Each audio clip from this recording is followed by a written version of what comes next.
तर कल्याण ग्रामीण आणि डोंबिवलीमध्ये 65 इमारतींवरती कारवाई होणार असल्यानं हे लोक बेघर होणार आहेत। येथील लोक बेघर होणार नाही याची काळजी सरकारनं घ्यावी अशी मागणी ठाकरे गटाचे जिल्हाध्यक्ष दीपेश म्हात्रे यांनी केलेली आहे।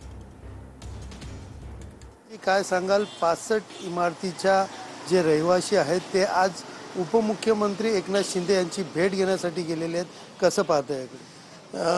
हे जे 65 नागरिक आहेत हे अतिशय हवालदिल झालेले आहेत आणि यांना जिथे जिथे दिलासा मिळण्याची शक्यता वाटते, जसं मुख्यमंत्री साहेबांनी परवा भूमिका घेतली याच्यावरती ठाम की या लोकांना बेघर होऊन देणार नाही, अपेक्षा आमची अशी आहे की उपमुख्यमंत्री देखील अशीच भूमिका घेतील की या लोकांना कुठेतरी बेघर होता कामा नये आणि यांचे घर वाचले पाहिजे।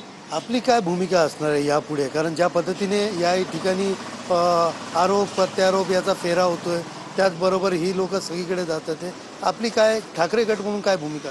आरोप प्रत्यारोप तो होतच राहणार आहे। आम्ही आरोपांकडे लक्ष न देता लोकांना दिलासा कसा मिळेल त्याच्यासाठी प्रयत्न करतोय।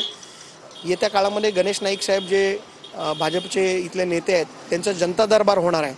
आम्ही सर्व नागरिकांना घेऊन या जनता दरबारमध्ये देखील जाऊ। त्याचबरोबर प्रत्येक गोष्टीसाठी आम्ही सुप्रीम कोर्टामध्ये या गोष्टीसाठी न्याय मिळवण्यासाठी देखील आम्ही जाणार आहोत। कॅमेरा पर्सन गणेश राहटेसह सुनील जाधव, TV9 मराठी, डोंबिवली।